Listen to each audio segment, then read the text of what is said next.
Okay, hello everyone. Good afternoon, sir. Good afternoon.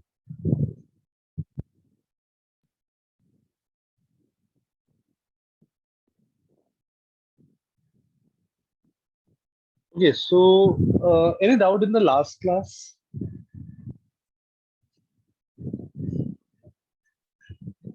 Anyone has any doubt in the last class?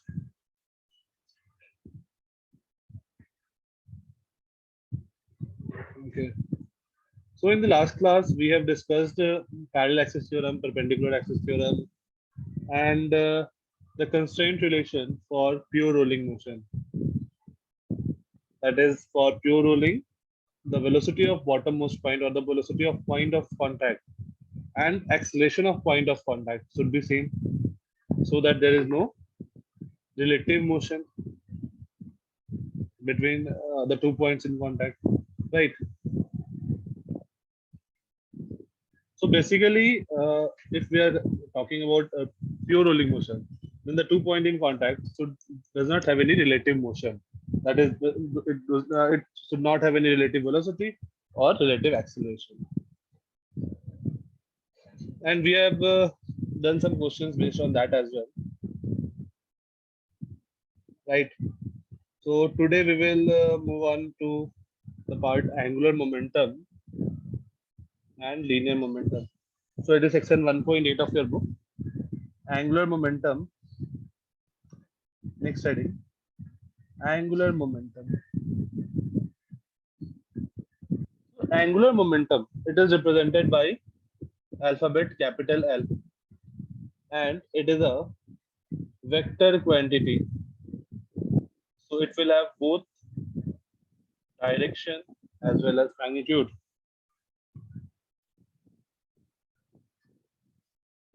Angular momentum is expressed as angular momentum is m r cross v,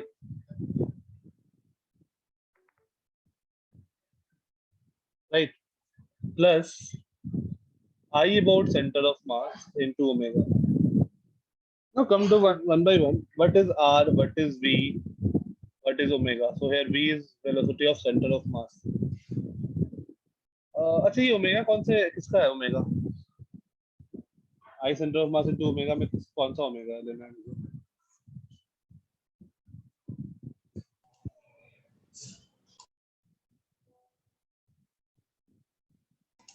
centre of मास के about centre of मास के vote और किसी का?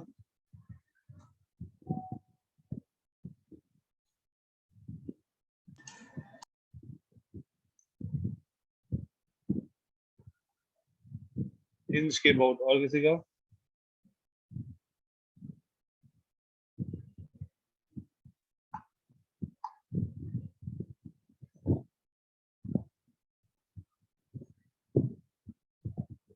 Axis of centre of mass. Actually देखो, omega तुम लोग को बहुत बार बताया गया है, ओमेगा किसी भी ऑब्जेक्ट का ओमेगा तुम किसी भी पॉइंट के वोट देखो, क्या वो सेम होता है? यस और नो? ओमेगा तो सारे पॉइंट के वोट सेम ही है ना, बस मुझे आई सेंटर ऑफ मास का ध्यान देना है, राइट? आई सेंटर ऑफ मास कौन सा लेना है वो भी मैं डिस्कस सर मतलब सेंटर के अबाउट और एज से देखा तो भी ओमेगा सेम ही रहेगा। हाँ, जैसे मान लो अगर ये रोटेट कर रहा है, ठीक है, ओमेगा एंगुलर, मान लो ये ओमेगा से रोटेट कर रहा हूँ, ओमेगा से रोटेट कर रहा है, तो तुम अगर इस पॉइंट के अबाउट भी देखोगे तो ये ओमेगा से ही रोटेट करता हुआ दिखेगा, सेम सेंस में,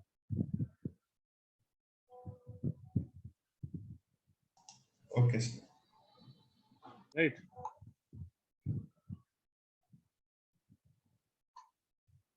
तो अब आर क्या है, वी क्या है, और आई मुझे कौन सा लेना है? जैसे मान लो एक ऑब्जेक्ट है, वो यहाँ पे यहाँ से मूव कर रहा है। अब एंगुलर मोमेंटम हम लोग किसी एक पर्टिकुलर पॉइंट या पर्टिकुलर एक्सिस के अबाउट डिफाइन करते हैं। तो लेट्स से मैं इस एक्सिस के अबाउट डिफाइन कर रहा हूँ, इस एक्सिस के अबाउट डिफाइन कर रहा हूँ। सो आर वेक्टर जो है, that is position vector of centre of mass. R vector is position vector of center of mass with respect to point or axis from which angular momentum is being calculated, from which angular momentum is being calculated.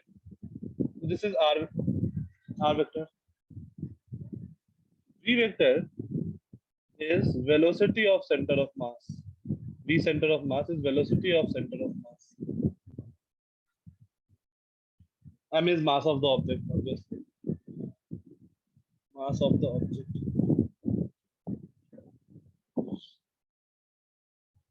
Now, next term is I center of mass into omega. Omega तो ठीक है, अगर solid object है तो किसी भी axis के बहुत ओमेगा, मतलब कहीं पे भी देखो तो ओमेगा सेम होगा. बट अब आई सेंटर ऑफ मास, मुझे जैसे ये डिस्क है तो मुझे I centre of mass M are square by 2 लेना होगा या एम आर स्क्वायर बाई 4 लेना होगा या कुछ और लेना होगा.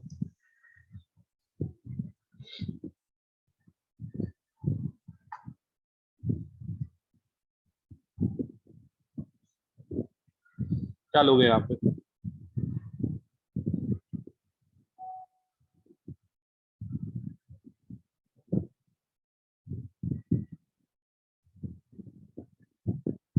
Anyone? M are square by 2. Ranjan और किसी का?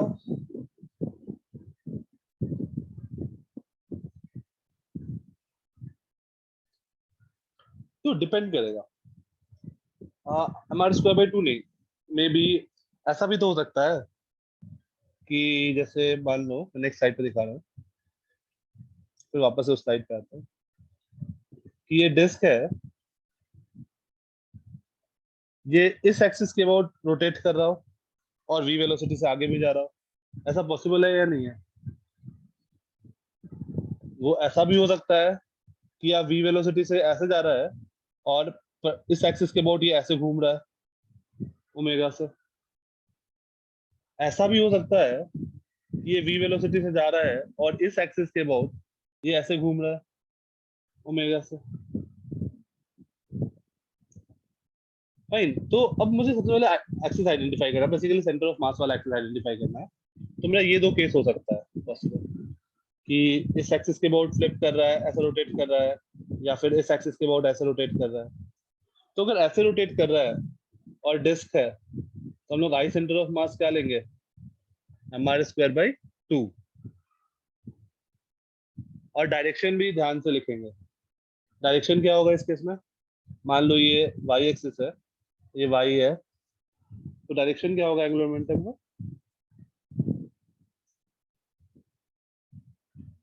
बस रोटेट कर रहा है, वेलोसिटी को भूल जाओ. तो I centre of mass into omega, I centre of mass into omega, इसका डायरेक्शन क्या होगा?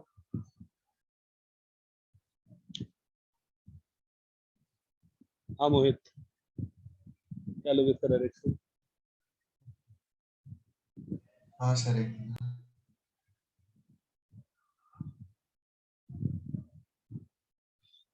Anyone?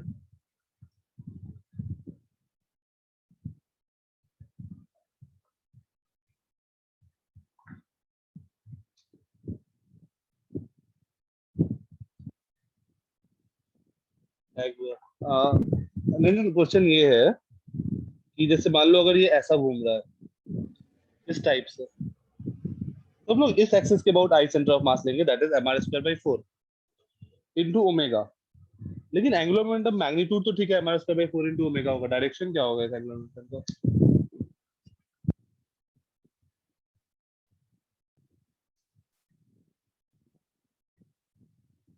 Direction will be towards up, right arrow, towards positive Y, that is J. Omega की डायरेक्शन में फिंगर्स को कर्ल करो इस direction में, तो देखो पॉजिटिव वाई आ रहा होगा. वही अगर ऐसे घूम रहा होता तो निगेटिव वाई आ जाता. और अगर वो इस टाइप से ओमेगा घूम रहा है तो हम लोग मोमेंट ऑफ इनर्शिया क्या लेंगे? I centre of mass will be, disc है तो mr²/2 और एंगुलर मोमेंटम लिखेंगे mr²/2 into ओमेगा। डायरेक्शन क्या होगा? Let's say this is positive x, this is positive y। Direction क्या होगा?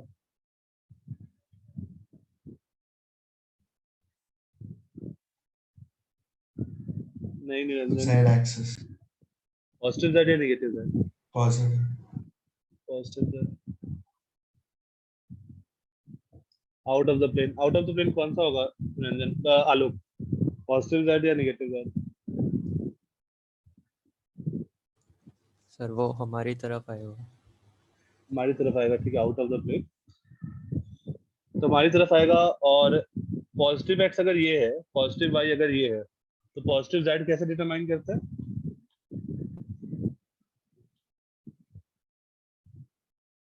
पॉजिटिव z कौन सा होगा, आउट ऑफ द प्लेन या into the plane? Out. Out of the plane.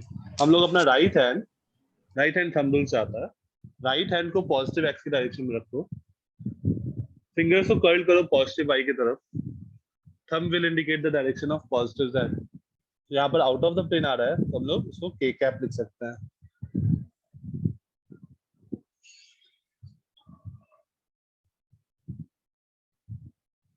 तो यहाँ पर आई सेंटर ऑफ मास क्या है? I centre of mass is moment of inertia about an axis passing through center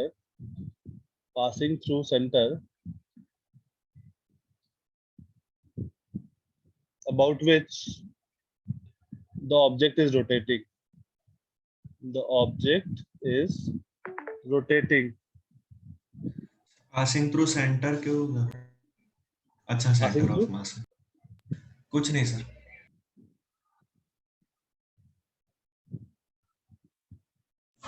कुछ नहीं सर, समझ गया। हाँ ओके ओके ठीक है।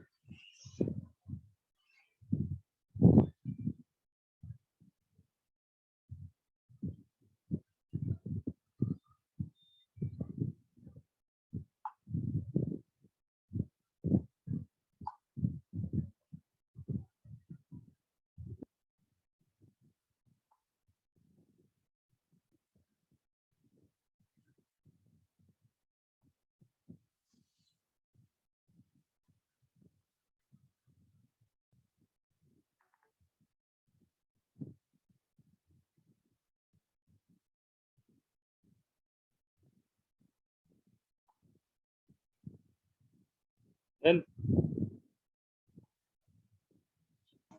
Yes. question.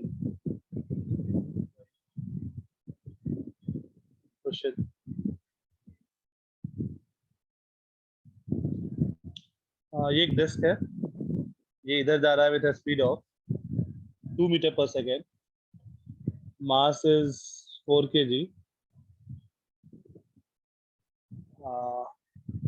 और ऐसे जा रहा है,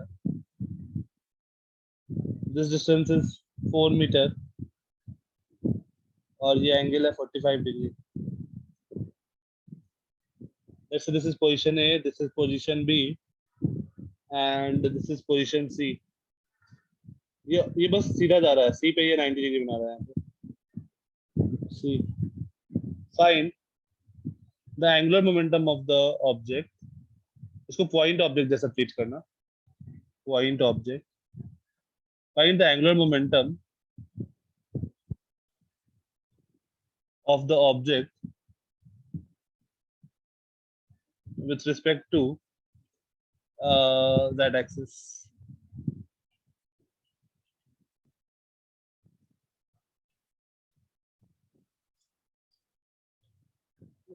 या फिर origin बोल दो। सर B क्या बनाया आपने? B जैसे यहाँ पर पहुंचा है, इस y एक्सिस पे टच कर पहुंच गया है, तो पोजीशन A, पोजीशन B और पोजीशन C, 3 पोजीशन है, उन तीनों पोजीशन पे एंगुलर मोमेंटम फाइंड करना है।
Then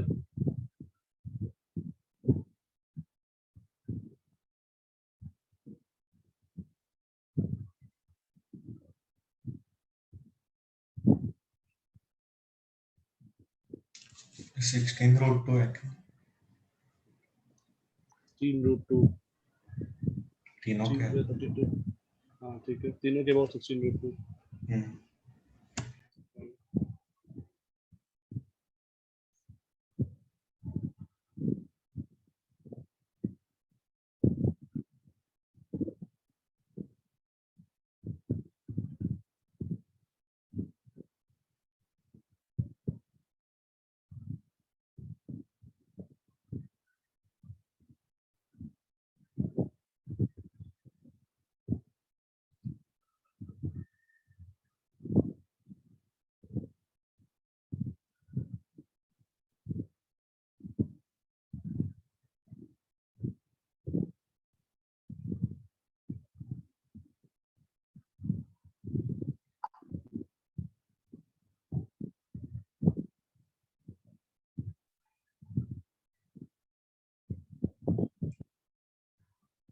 तो अगर मैं ये वाला पॉइंट लूँ, पहला वाला ए, so for A, angular momentum I center of mass omega वाला टर्म तो आएगा ही नहीं। So this is m r cross v, so m is 4 kg, r जो होगा ये 4 वाला हो गया, m r cross v is mod v into sin कितना आएगा 135, that is equal to sin 45। ये बन जाएगा 4 + 16 32 by√2, that is 16√2। डायरेक्शन क्या है वहाँ? परपेंडिकुलर वेलोसिटी भी ले सकते हैं। हाँ, पर आप m r cross perpendicular velocity, in fact तीनों करके देखते हैं, उसके बाद वो डिस्कस कर लेंगे। डायरेक्शन क्या आएगा? Out of the plane. Out of the plane कैसे आएगा? नहीं,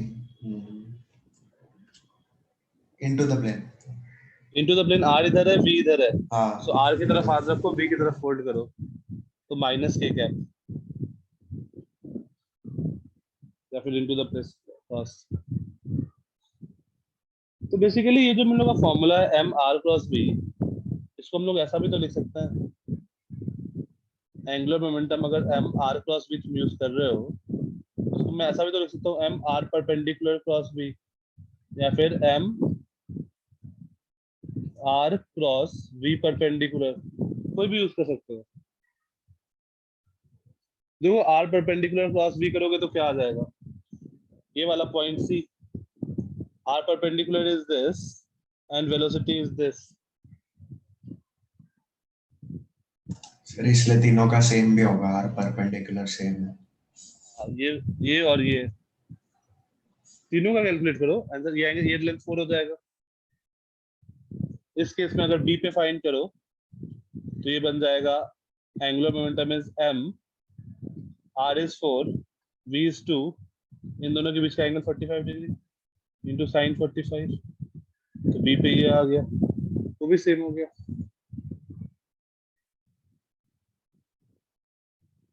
फाइन, नेक्स्ट क्वेश्चन।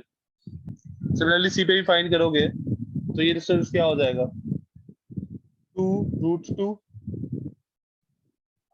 ये 90 डिग्री है, तो 4 cos 45 या 4 sin 45, 2√2, तो angular momentum at c will be m into r into v, और एंगल तो 90 है ही, तो 4 16√2, तो कहीं से भी फाइंड करो सेम ही आएगा अगर स्ट्रेट लाइन में मूव कर रहा है।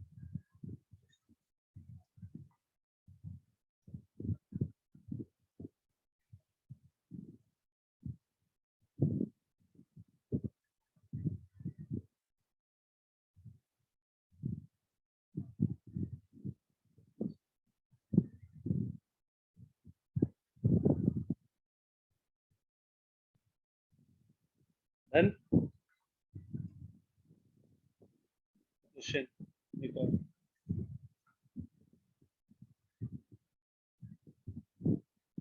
एक प्रोजेक्टाइल फायर किया गया with a speed of 10 meter per second at an angle of 60 degree with the horizontal. Find angular mass of the projectile is 100 gram. Find angular momentum of the point mass about origin when it reaches the highest point.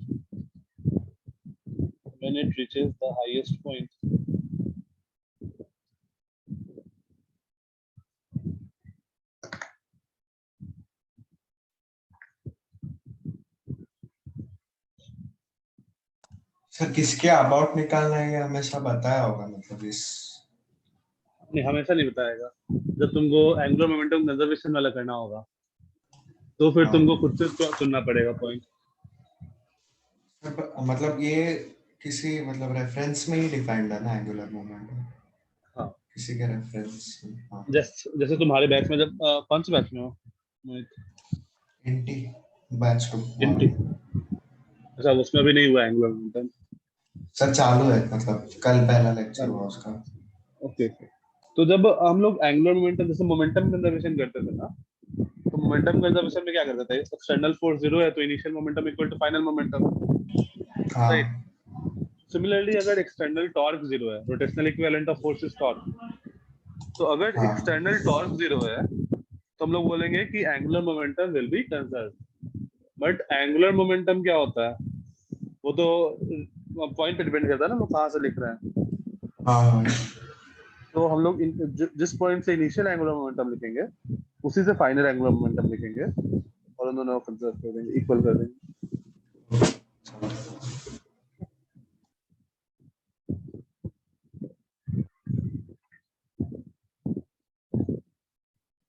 Sir ऐसा linear वाले में नहीं था ना, मतलब reference frame की जरूरत नहीं। नहीं, वहां पर डिफरेंस फ्रेम की जरूरत नहीं थी ना, क्योंकि एंगुलर मोमेंटम तुम्हारा आर आ रहा है ना, r vector that is position vector with हाँ रिस्पेक्ट टू समझा व्हिच वी समझा। R calculating.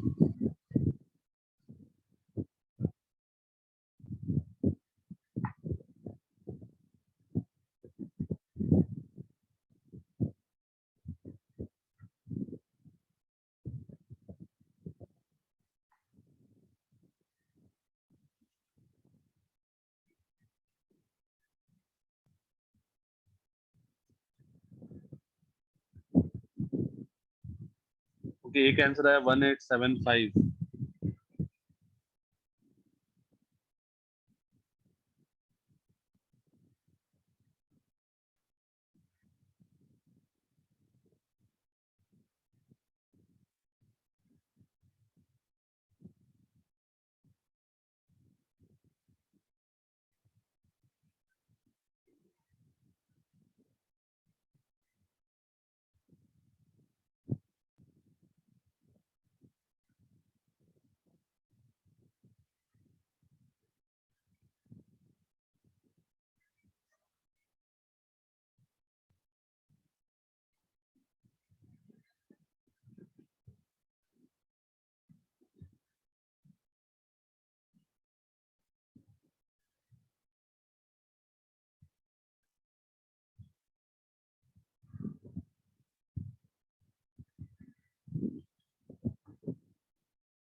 तो क्या होगा, ये मेरा आर वेक्टर है और वेलोसिटी हाईएस्ट पॉइंट पे हॉरिजॉन्टल होगा। एक आंसर है 15, एक आंसर है 15, एक आंसर है 1875। कितना था डिफरेंस?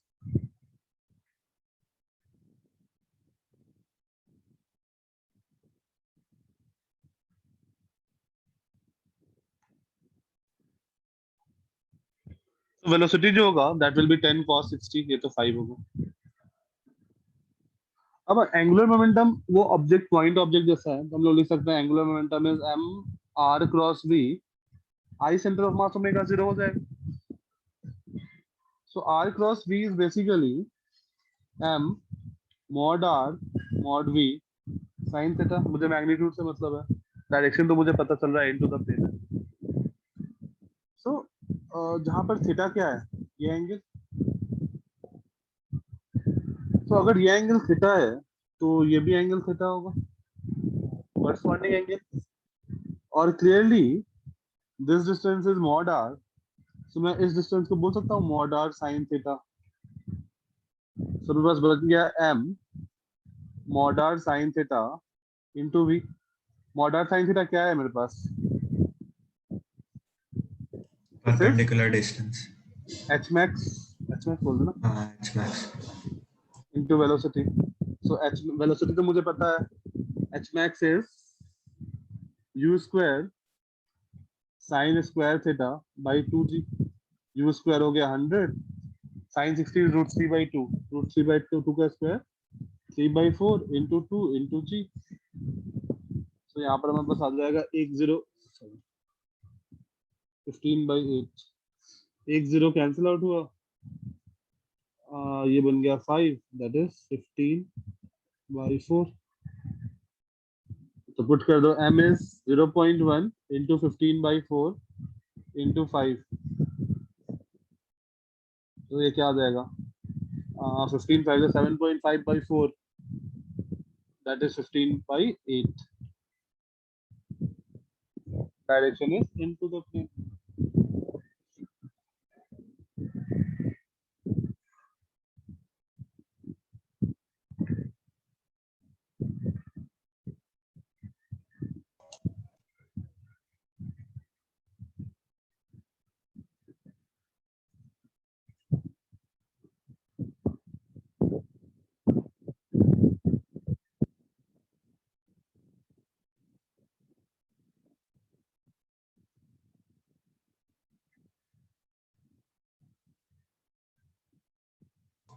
हो गया सर।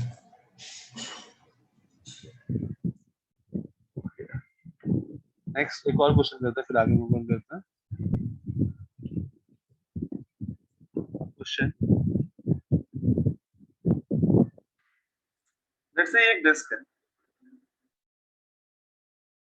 ये प्योर रोलिंग कर रहा है, v velocity radius r omega, ये प्योर रोलिंग कर रहा है। Find the angular momentum about the point of contact. Find the angular momentum about the point of contact।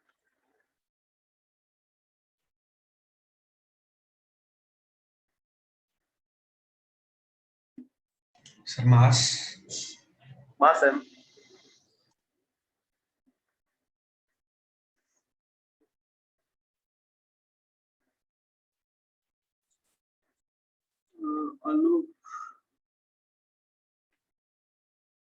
Okay. अच्छा, तुमने वो मास को ऐसा यूनिट्स में ले लिया, केजी में। ओके फाइन, 15/8 बनते, हाँ ठीक है।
and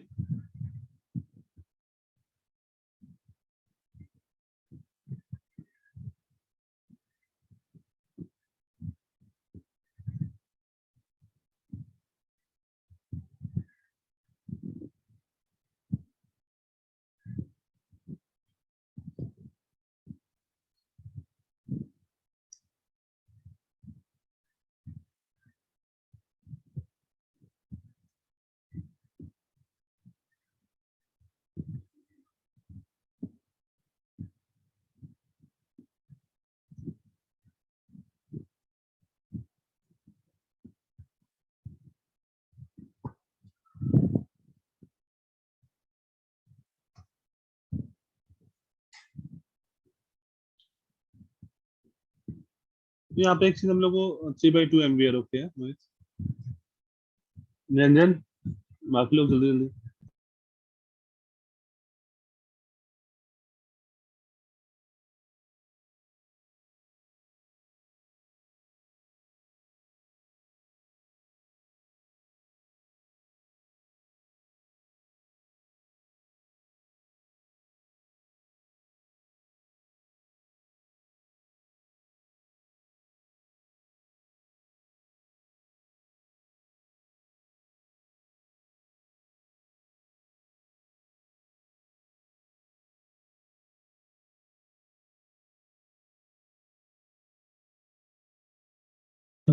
यहाँ पर हम लोग का दो तरीका होता है। फर्स्ट जो है that is angular momentum. School में ये काम करोगे, स्कूल वाले एग्जाम में mr cross v plus I centre of mass into omega.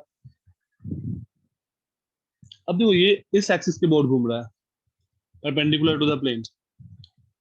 Now m r ये हो जाएगा, v direction is into the plane, plus i उस एक्सिस के बोर्ड डिस्क का mr²/2 और ओमेगा भी इनटू द प्लेन है तो omega, and since it is pure rolling omega को लिख सकते हैं हम लोग, या फिर v को लिख सकते हैं ओमेगा बाई r। ठीक है, तो ये बन जाएगा mrv plus mr²/2 into v by r। तो ये बन गया 3/2 mvr इंटू द प्लेन।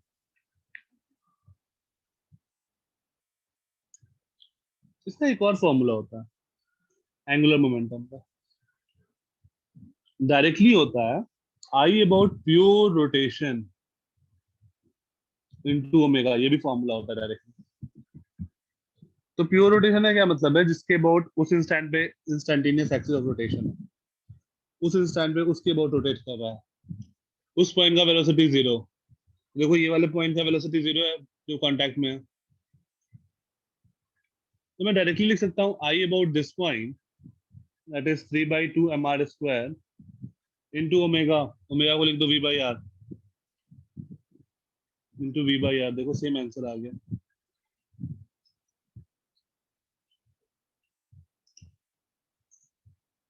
तुम लोग I about pure rotation into omega भी यूज कर सकते हैं।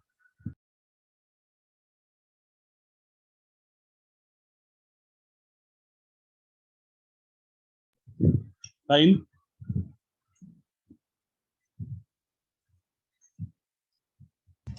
यस। नो इसको डिराइव कर देना, इस फॉर्मूला को डेरिवेशन, सॉरी, अगर मैं डेरिवेशन का बात करूं तो मोमेंटम क्या था, momentum was mv, this was linear momentum, linear momentum. और एंगुलर मोमेंटम जो होता है, एंगुलर मोमेंटम को हम लोग डिफाइन करते हैं r क्रॉस p। जैसे याद करो फोर्स था तो टॉर्क कैसे डिफाइन किया था, torque is r cross f। Similarly momentum से अगर मुझे एंगुलर मोमेंटम आना है तो हम लोग उसको डिफाइन करते हैं r क्रॉस लीनियर मोमेंटम। तो ये बन जाएगा r क्रॉस mv। m तो कांस्टेंट मतलब वो है स्केलर क्वांटिटी, तो m को मैं कहीं पे भी लिख सकता हूँ, और ये बन गया r cross v। So angular momentum is m r cross v।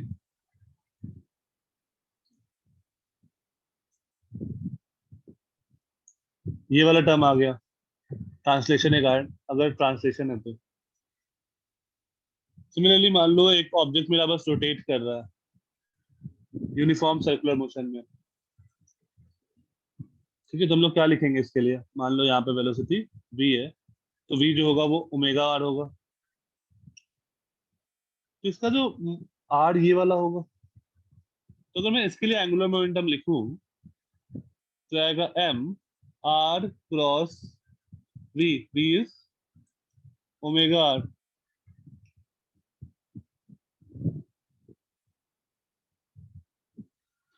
और फिर v को हम लोग क्या लिख सकते हैं?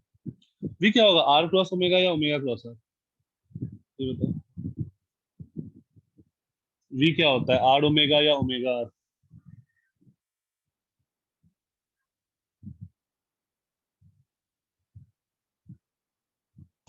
Sir omega cross are.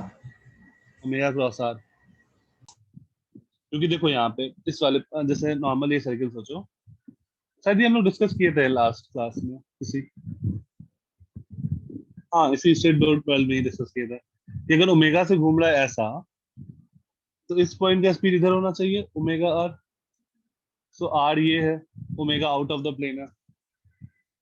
सो अगर आर क्रॉस ओमेगा होता तो डायरेक्शन इस तरफ आता, लेकिन डायरेक्शन अपोजिट है, तो velocity is omega cross r and omega is, omega कैसे लिखेंगे? Omega is r cross b upon mod of r square.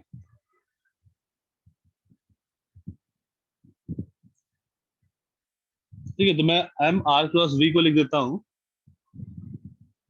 Omega R, और ओमेगा क्रॉस आर,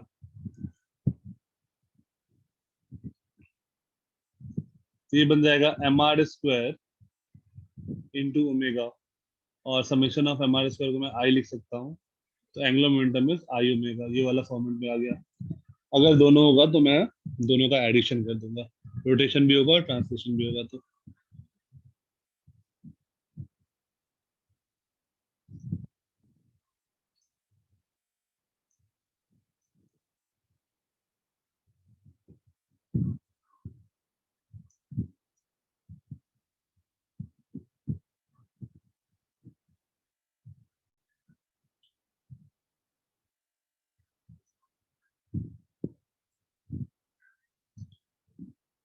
फाइन।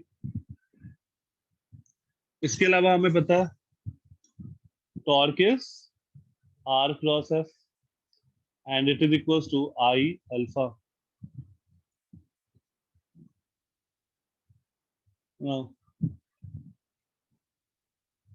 हाँ यस, लिंक पे डाल दूंगा। कंजर्वेशन ऑफ एंगुलर मोमेंटम,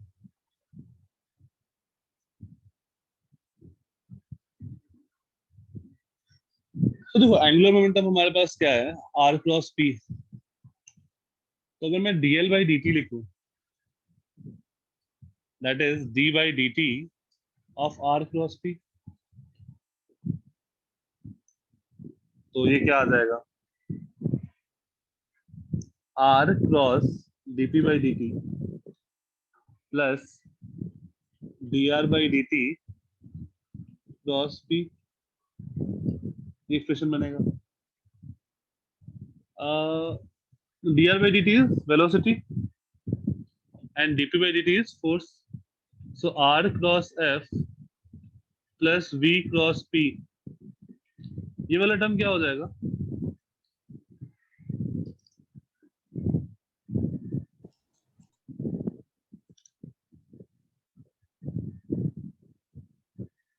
ये वाला term torque बन गया R cross F. Sir zero हो ये वाला जाएगा, वो टर्म डायरेक्शन सेम है दोनों की।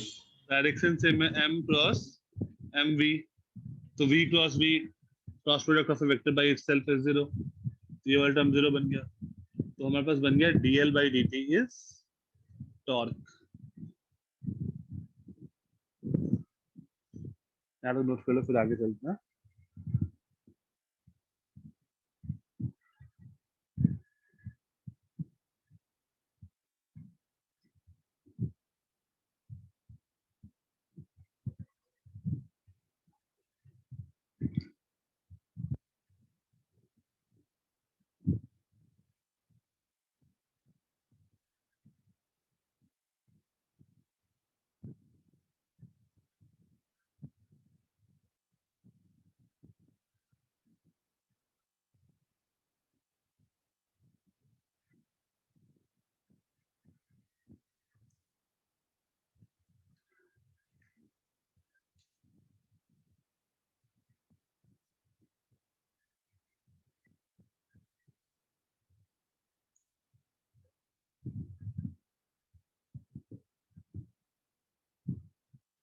Then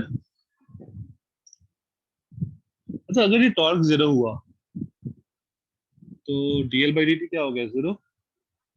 So next, if tau external is equals to zero, this implies dl by dt is equals to tau external is equals to zero. This implies angular momentum is constant. dl by dt अगर zero हुआ इसका मतलब angular momentum constant है. Constant in the sense magnitude as well as direction. Right. तो अगर हम लोग का एक्सटर्नल टॉर्क जीरो हुआ तभी हम लोग ये काम कर सकते हैं that angular momentum is constant. For example जैसे मान लो ये एक डिस्क है, ये v वेलोसिटी से घूम रहा है, मूव कर रहा है और ओमेगा से आगे घूम रहा है such that omega is v by 2r. तो क्या होगा, ये स्लिप करेगा एक टाइम पे. मान लो इसका स्पीड v डैश हो गया तो बताना है इसका ओमेगा क्या रहा होगा उस इंस्टेंट पे.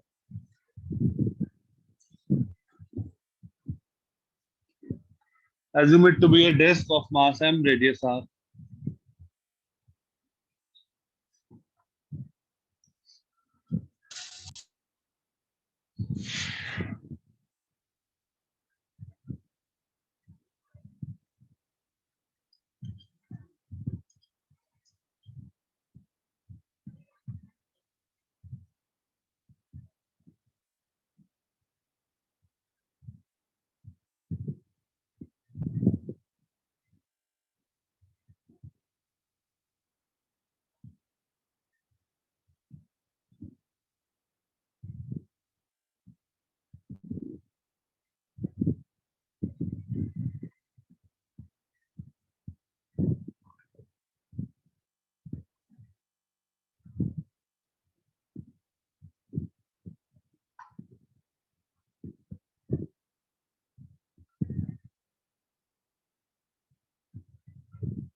हाँ आपको सबसे पहले तो चूज करना होगा कौन सा एक्सिस के बहुत एंगुलर मोमेंटम कंजर्व कर सकते हैं, कौन सा एक्सिस होगा. ये किसका क्वेश्चन है, conservation of energy, conservation of angular momentum. Energy conserve कर सकते हैं क्या?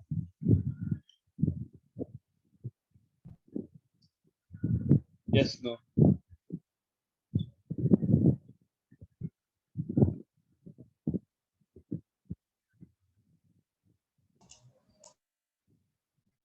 एनर्जी अगर नहीं कंजर्व कर सकते तो क्यों नहीं कंजर्व कर सकते हैं?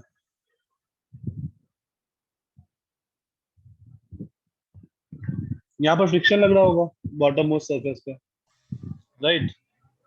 इसका स्पीड v आगे की तरफ है और ओमेगा r पीछे की तरफ है. ओमेगा r मतलब v by 2 पीछे की तरफ है. तो इफेक्टिवली वो पॉइंट जो है वो v by 2 से आगे मूव कर रहा है तो फ्रिक्शन पीछे लग रहा होगा. और अगर फ्रिक्शन लग रहा है और उस पॉइंट का डिस्प्लेसमेंट v हो रहा है तो फ्रिक्शन एनर्जी लॉस करवाएगा ही करवाएगा for sure. So energy conservation का क्वेश्चन तो नहीं है ये, एनर्जी कंजर्व तो हम लोग नहीं कर सकते। दूसरा क्या ऑप्शन बचा है? Linear angular momentum momentum. Conservation. Angular momentum, linear momentum conserve कर सकते हैं या नहीं कर सकते हैं? नहीं, क्योंकि ओमेगा है। ओमेगा है, फोर्स भी तो है, फ्रिक्शन भी तो है ना, हाँ हाँ। लीनियर मोमेंटम में कंजर्वेशन नहीं होगा। तो बस ऑप्शन क्या बचता है? एंगुलर मोमेंटम का conservation. So angular momentum conservation करने के लिए कंडीशन क्या रिक्वायर्ड है? एक्सटर्नल फोर्स में टॉर्क जीरो होगा। एक्सटर्नल टॉर्क जीरो होगा। तो अगर मैं इस पॉइंट पे बैठ जाऊं सेंटर पे, तो क्या एक्सटर्नल टॉर्क जीरो है? नहीं सर, फ्रिक्शन आएगा। फ्रिक्शन का रोल आ जाएगा। पॉइंट ऑफ मैं कांटेक्ट।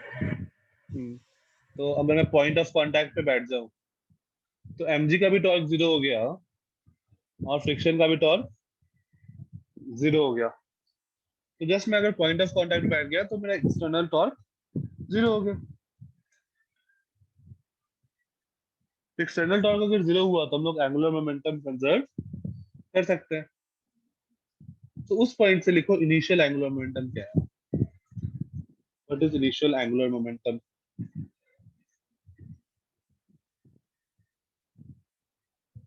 क्या वो पॉइंट प्योर रोलिंग वाला पॉइंट है? Yes no? प्योर रोलिंग नहीं, क्योंकि उस पॉइंट का वेलोसिटी है बॉटम मोस्ट पॉइंट का। तो हम लोग directly I about pure rotation into omega नहीं लगा सकते हैं।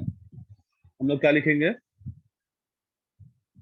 आई is M R V, direction is into the plane, और I omega, I centre of mass omega, disc के लिए M are square by two into omega, omega is V by two R. इसका भी direction omega का direction into the plane. तो बस आ गया M R V plus M R V by four, that is five M V R by four into the plane. Sir last case जो है, मतलब फाइनल का जो वो रोलिंग स्टार्ट हो रही है ना। पता नहीं, मैं रैंडम वेलोसिटी वी डैश दिया हूँ, मैंने ऐसा कहा बोला कि वो रोलिंग कर रहा है। और वो वी डैश के ओमेगा टर्म में सेम है। ही है। ओमेगा नहीं, ओमेगा कुछ होगा, ओमेगा फाइंड करना है।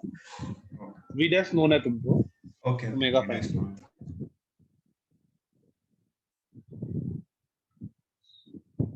Final angular momentum is again m r v dash into the plane plus I omega dash ये भी into the plane। तो जस्ट इसको इक्वेट कर दो, सब बस बन जाएगा 5 mvr, सारे into the plane है तो डायरेक्ट मैं इक्वेट कर सकता हूँ, is equals to m v dash r plus m r square by 2 into omega dash।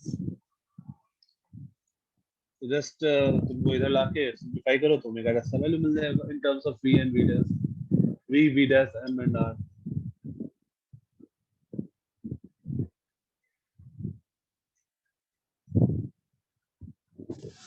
हाँ सर, हो गया। राइट। तो हमें अगर एंगुलर मोमेंटम कंजर्व करना है तो हमें पॉइंट चुनना पड़ेगा जहां पर एक्सटर्नल टॉर्क जीरो है। वैसा पॉइंट सब यूज करना पड़ेगा। नेक्स्ट एक और क्वेश्चन देते हैं। जैसे मान लो ये एक स्टिक है या रॉड है of mass m length l, यहाँ पे एक बॉल आया of mass m with speed v, और यहाँ पे कोलिजन किया with e equal to zero. Find the find angular velocity of rod, velocity of rod plus ball system just after collision, just after collision।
TV by 4L cancel आया।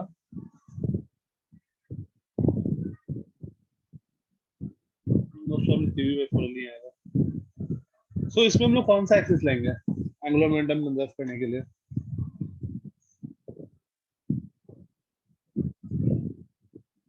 कौन सा axis लियो मोहित? Hinge वाला। क्यों?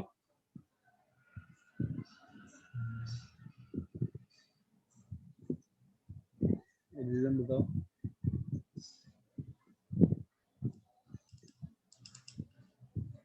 Feeling आई ऐसे लेने का। तो और क्या क्या ऑप्शन था तुम्हारे पास?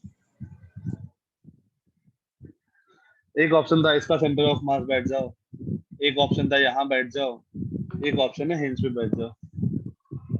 ये तीन ऑप्शन जनरली दिखता है। तो यहाँ बैठने में प्रॉब्लम क्या है?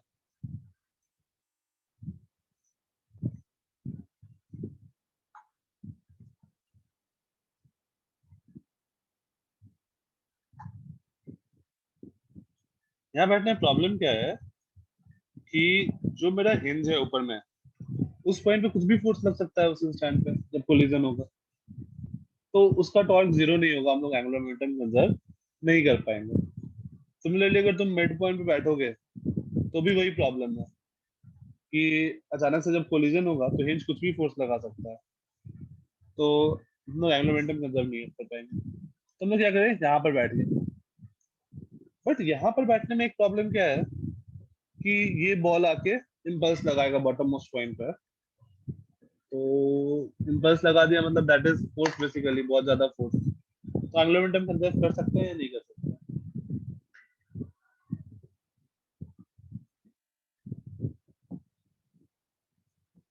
इम्पल्स लगा दैट इज फोर्स ना, काइंड ऑफ। तो कैसे कर दोगे मोहित उस पॉइंट के about balance? Initial angular momentum curve final. नहीं ना, तो बेसिकली तुम वहां पर इम्पल्स लगे तो समझ रहे हो ना। हिंज पे। इम्पल्स अगर लगा, नहीं नहीं हिंज पे नहीं, ये जब बॉल आके यहाँ टकराएगा हाँ तो यहाँ पर इस रॉड पे तो इम्पल्स लगेगा, अचानक से बहुत ज्यादा फोर्स लगेगा, राइट? तो हाँ फोर्स सर। लगा तो एंगुलर मोमेंटम कैसे कंजर्व करोगे? एनीवन? आंसर इसी से आएगा, इसी पॉइंट पर बैठ के आएगा, बट कोई लॉजिक बताओ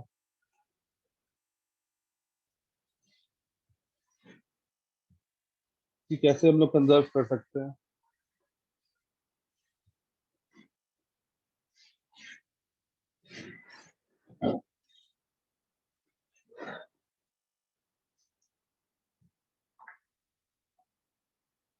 एक काम करो, इन दोनों को सिस्टम मान लो, इन दोनों को सिस्टम मान लो। तो देखो इम्पल्स अगर मैं सिस्टम मान लिया तो इम्पल्स जो होगा वो क्या हो जाएगा, इंटरनल फोर्स हो जाएगा क्या? इंटरनल हाँ टॉर्क हो जाएगा सर। क्या जो इम्पल्स वाला? तो अगर इंटरनल हो गया तो फिर अब लिखो, अब सिस्टम का इनिशियल एंगुलर मोमेंटम, तो रॉड का तो जीरो है, इनिशियल का बात करो, और इसका क्या होगा, M MVL. L, M V L direction L cross V out of the plane, final angular momentum ई जीरो है। तो क्या होगा, बॉल उस पे जाके स्टिक कर जाएगा। सो इनिशियल अगर यहाँ से लिखे एंगुलर मोमेंटम तो फाइनल भी वहीं पे लिखेंगे। तो फाइनल एंगुलर मोमेंटम वो स्टिक करके साथ में घूमेगा। तो that is M L square by three plus ball का M L square into omega, ये भी आउट ऑफ द प्लेन।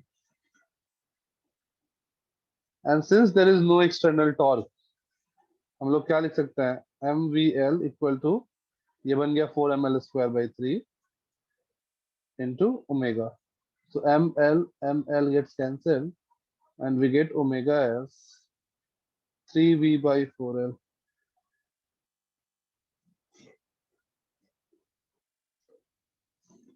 ठीक है, तो अगर दोनों को सिस्टम मान लेंगे तो हम लोग ये काम कर सकते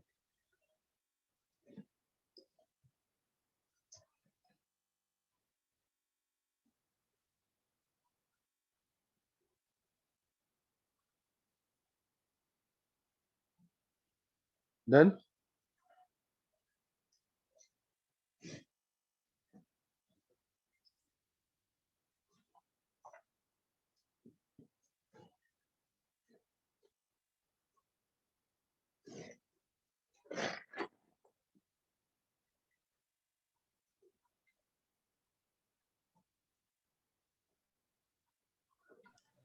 यस सर।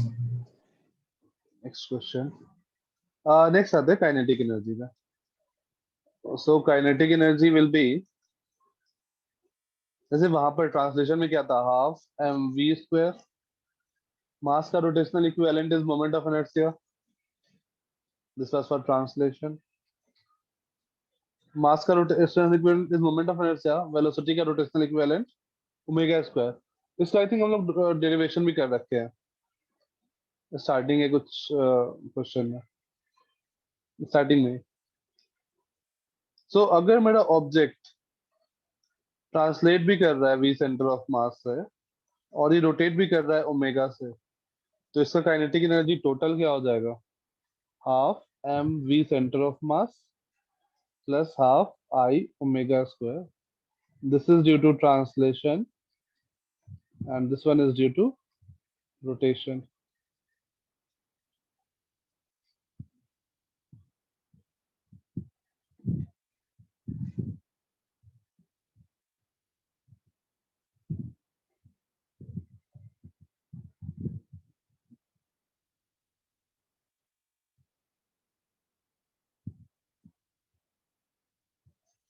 क्वेश्चन, अगर एक स्फीयर, अगर स्फीयर लिखा है मतलब सॉलिड स्फीयर, एक स्फीयर v वेलोसिटी से प्योर रोलिंग मोशन में है, प्योर रोलिंग, तो find the ratio of translational kinetic energy to rotational kinetic energy.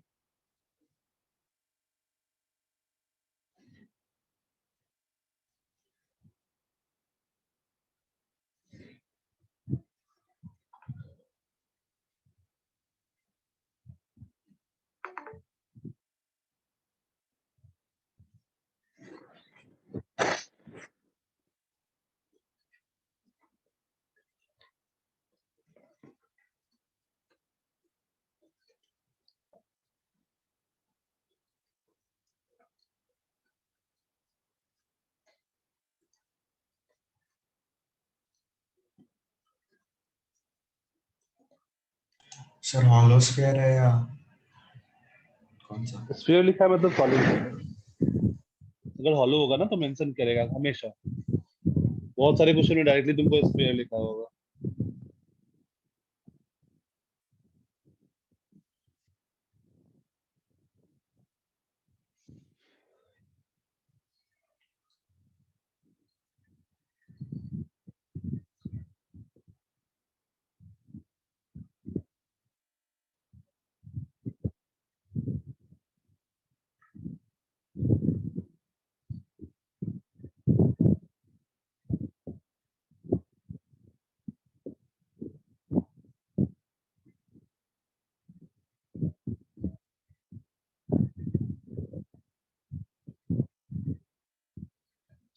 एक आंसर है 5/2,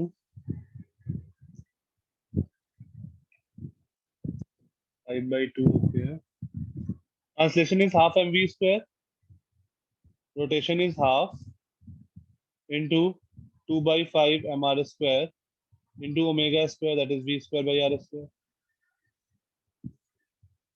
तो सब कुछ कैंसिल आउट हो गया, half of cancel, m cancel, v square cancel, r square cancel, answer आ गया 5:2।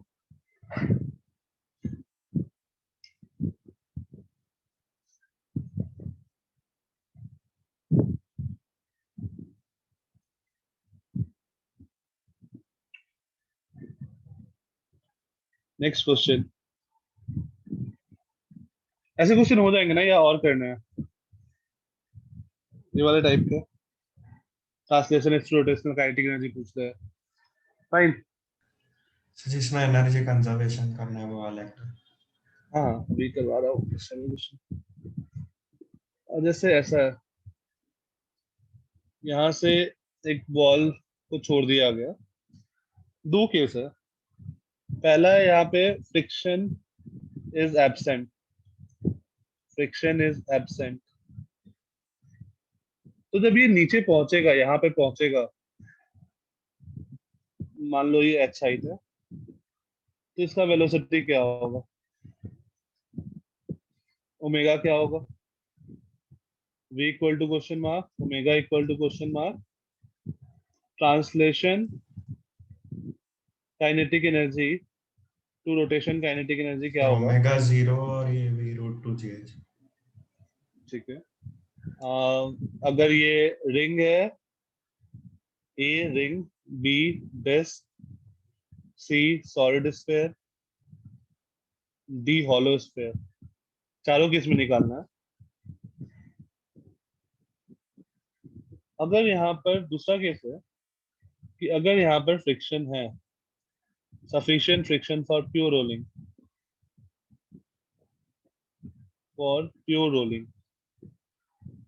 तो इस केस में जब ये नीचे पहुंचेगा तो इसका वेलोसिटी क्या होगा, ओमेगा क्या होगा, मास एम रेडियस आर, यहाँ पे भी मास एम रेडियस आर। अगेन वही चारों केस, ए रिंग के लिए भी निकालना है, डिस्क के लिए भी निकालना है, या फिर सीधा मोमेंट ऑफ इनर्शिया के टर्म में निकाल दो, ताकि तुम वैल्यू सब्स्टिट्यूट करते जाओ, हो जाएगा। स्फीयर या फिर हॉलो स्फीयर।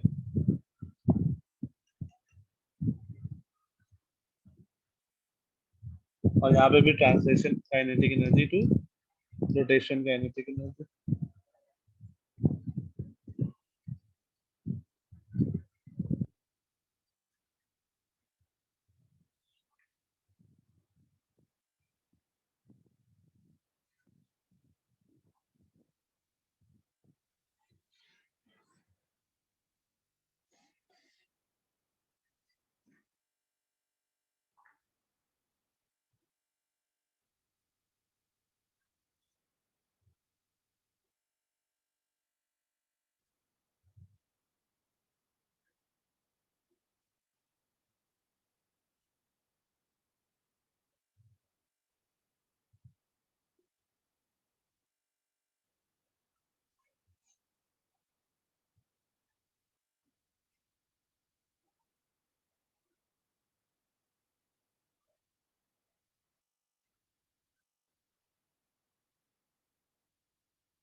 पहले केस में क्या होगा, चारों में ring disc solid sphere hollow sphere, velocity क्या आएगा।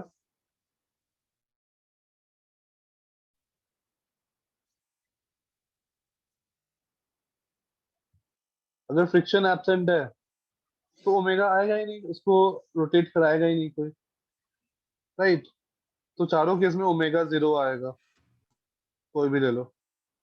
और वेलोसिटी क्या आएगा, 2 gh है। वेलोसिटी हम लोग एनर्जी कंजर्व कर दो, so M G H equals to half M V square, velocity आ जाएगा रूट टू जी एच। चाहे वो रिंग हो, चाहे वो डिस्क हो, चाहे वो सॉलिड स्फीयर हो, चाहे वो हॉलो स्फीयर हो। और ये क्या बन जाएगा, इनफाइनाइट, चारों केस में। Not defined one. वही।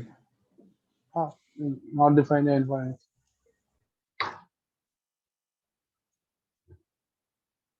नेक्स्ट रिंग वाले केस में इनफैक्ट मोमेंट ऑफ इनर्शिया के टर्म में निकाल लो कि वेलोसिटी का एक्सप्रेशन क्या आ रहा है।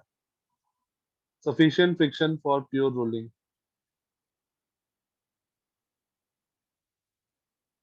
For pure rolling.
ठीक है, तो इसमें क्या लिखोगे? एनर्जी कंजर्व, यहाँ पे हम लोग एनर्जी कंजर्व कर सकते हैं या नहीं कर सकते हैं?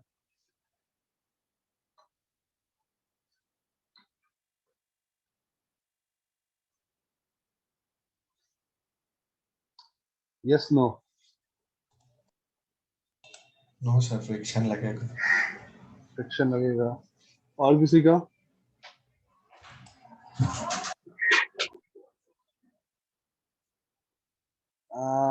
फ्रिक्शन, पॉइंट ऑफ फ्रिक्शन में बैठ के, हाँ निरंजन, मैं एनर्जी का बात कर रहा हूँ, एंगुलर मोमेंटम का नहीं। एनर्जी, इनफैक्ट अगर तुम एंगुलर मोमेंटम एनर्जी का भी बात, होगा कंसर्व, क्योंकि नहीं। क्यों?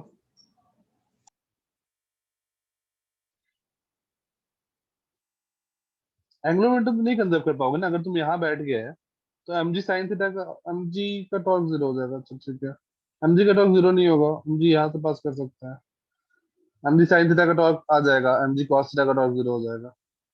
तो एंगुलर मोमेंटम तो नहीं कंजर्व कर सकते।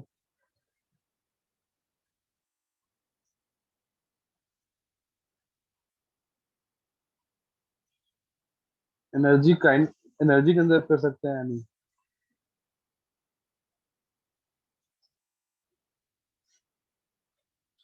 एनर्जी कंजर्व कर सकते हैं, क्योंकि यहाँ पे प्योर रोलिंग हो रहा है। प्योर रोलिंग मतलब velocity of bottom most point क्या है? जीरो। मतलब हाँ, फ्रिक्शन लग रहा होगा लेकिन वो पॉइंट मूव ही नहीं स्टैटिक कर रहा है। फ्रिक्शन है, लॉस नहीं होगा। हाँ, तो work done by that friction क्या होता है? Force into displacement. But displacement हो ही नहीं रहा है उस पॉइंट का, क्योंकि वेलोसिटी जीरो है, तो फ्रिक्शन वर्क ही नहीं कर रहा है। तो हम लोग बोल सकते हैं कि energy will be conserve. So हम लोग लिख सकते हैं initial energy is M G H, potential energy. इस बार काइनेटिक एनर्जी में भी आएगा ट्रांसलेशन प्लस रोटेशन, और क्योंकि प्योर रोलिंग हो रहा है, ओमेगा को मैं लिख सकता हूँ वी बाई आर। तो half M V square plus half I, omega square को लिख दो V square by R square.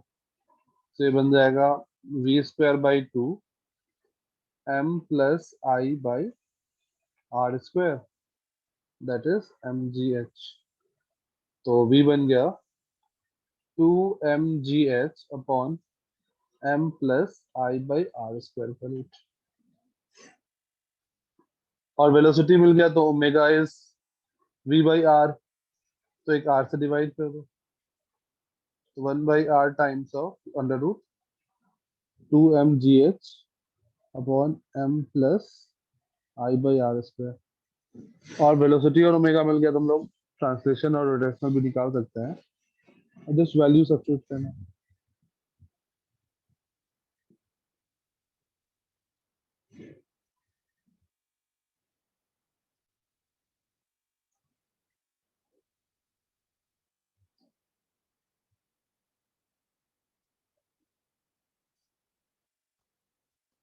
Fine.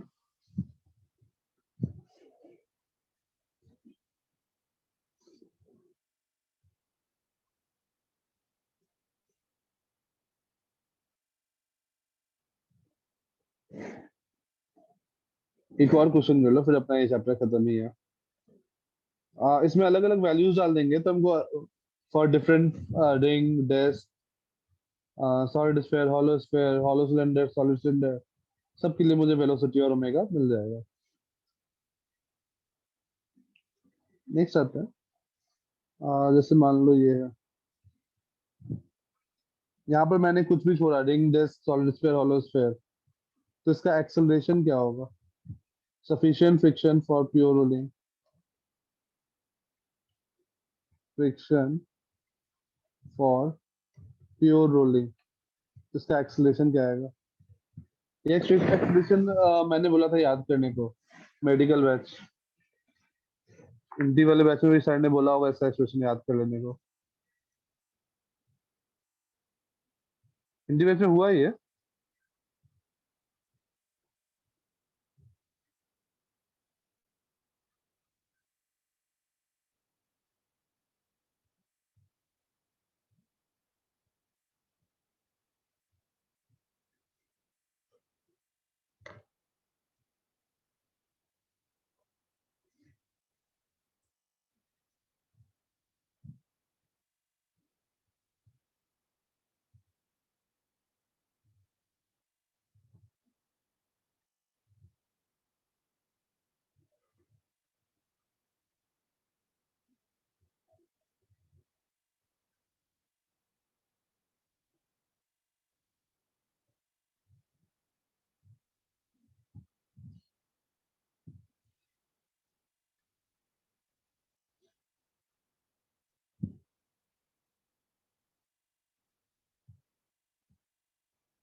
इस पे क्या क्या फोर्स लग रहा होगा?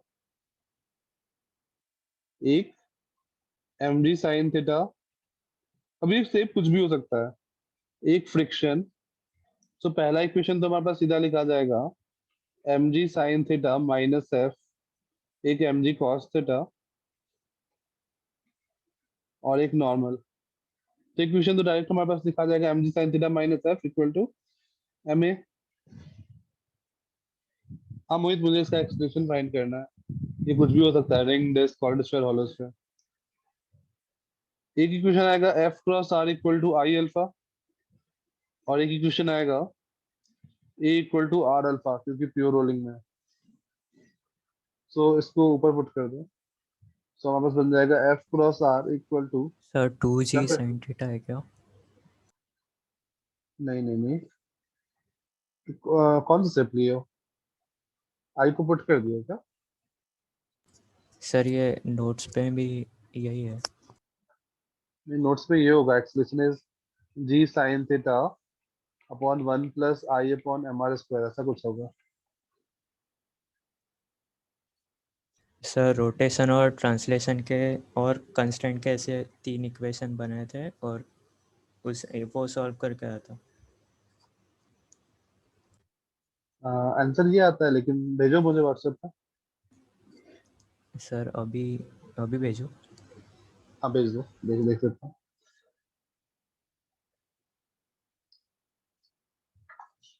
और यहाँ पे क्या आ जाएगा, इसको ए अल्फा को पुट कर दो ए बाई आर, तो ये बन जाएगा आई ए बाई एक आर, ये और एक आर उधर से आया, I A by R square, इसको यहाँ से पुट करो।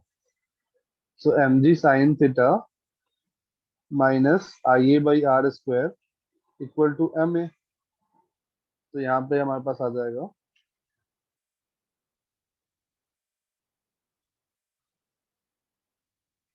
Acceleration M plus I by R square times of A equal to M G sine theta. तो यहाँ पर एक्सेलरेशन आ जाएगा M G sine theta upon M plus I by R square. Numerator denominator दोनों को M से divide कर दो, G sine theta upon 1 plus I by M are square. ये एक्सप्रेशन करने को बोला गया होगा। देखो सेम इसी टाइप से प्रूफ किया गया था ना।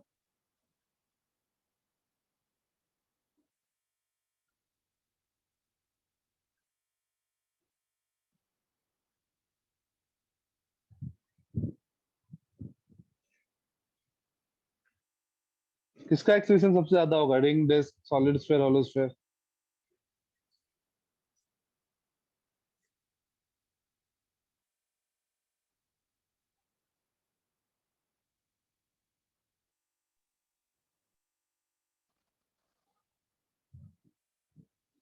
हाँ शमिका, सॉलिड स्फीयर।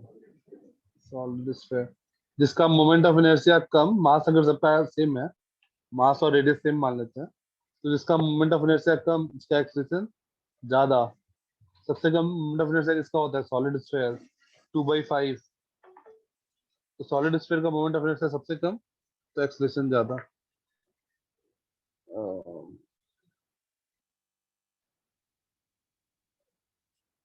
इसमें तुमने लिखा है expression equal to R alpha. हाँ देखो, इसमें तुम्हारे पास एक्सप्रेशन का यही फॉर्मूला है ना, G sine theta upon 1 plus के स्क्वायर बाई आर स्क्वायर। उसके बाद वाले स्टेप में तुमने कुछ पुट कर दिया है के को। सर वो रेडियस ऑफ गायरेशन। हाँ, के इज रेडियस ऑफ गायरेशन। तो तुम आई को यहाँ पे भी, आई को एम के स्क्वायर पुट कर दो, तो देखो एक्सप्रेशन वही बन जाएगा ना, G sine theta upon 1 plus M K square by M are square, M M cancel, K square by R square बन जाएगा, राइट। Yes sir. और तुमने रेडियस ऑफ गायरेशन किसी का, जिसके लिए भी डिराइव किया होगा, रिंग होगा या डिस्क होगा, जो भी होगा, उसके लिए फिर तुमने वैल्यू सब्स्टिट्यूट किया है उसके बाद वाले स्टेप में। मैं सेकंड लास्ट स्टेप का बात कर रहा हूँ, ठीक है। तो अगर इन चारों में रेस लगाया जाए, solid sphere, ring, hollow sphere और डिस्क, तो कौन जीतेगा? सेम हाइट से, सेम मास, सेम रेडियस, कौन पहले नीचे पहुंचेगा?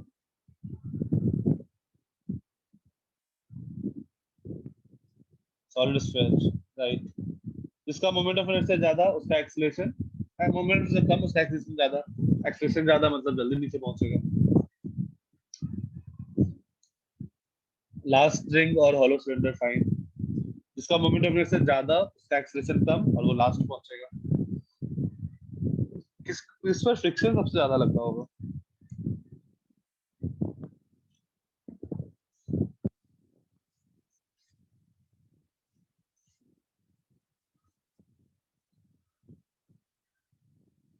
फ्रिक्शन सबसे ज्यादा किस पर लग रहा होगा?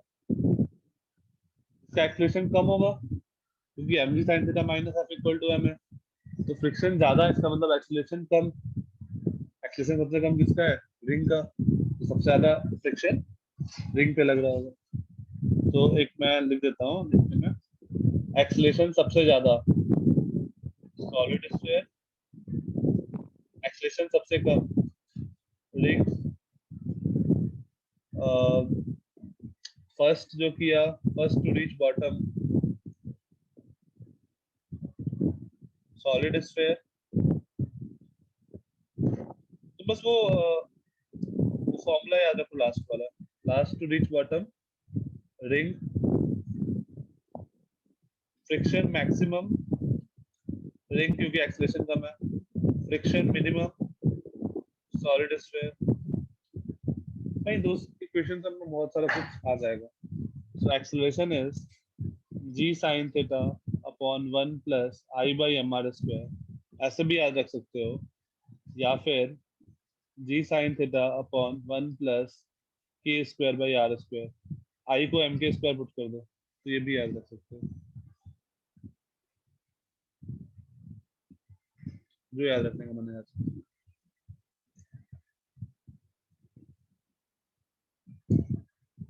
फाइन, तो इसके साथ अपना ये चैप्टर खत्म हो गया। इस चैप्टर के सारे क्वेश्चन सॉल्व कर लेना एक्सरसाइज वाले। नेक्स्ट क्लास में हम लोग फ्लूइड से स्टार्ट करेंगे। फ्लूइड तुम्हारे क्लास में हुआ नहीं है, तुम लोग थोड़ा स्लो चलेंगे उसमें। आज की क्लास में किसी को कोई doubt? No sir. No sir. ठीक है, चलो फिर मिलते हैं हम लोग नेक्स्ट टाइम। Bye bye. और कोई क्लास नहीं है ना? No sir. चलो फिर मिलते, कोई डाउट नहीं किसी को? Bye bye, take care.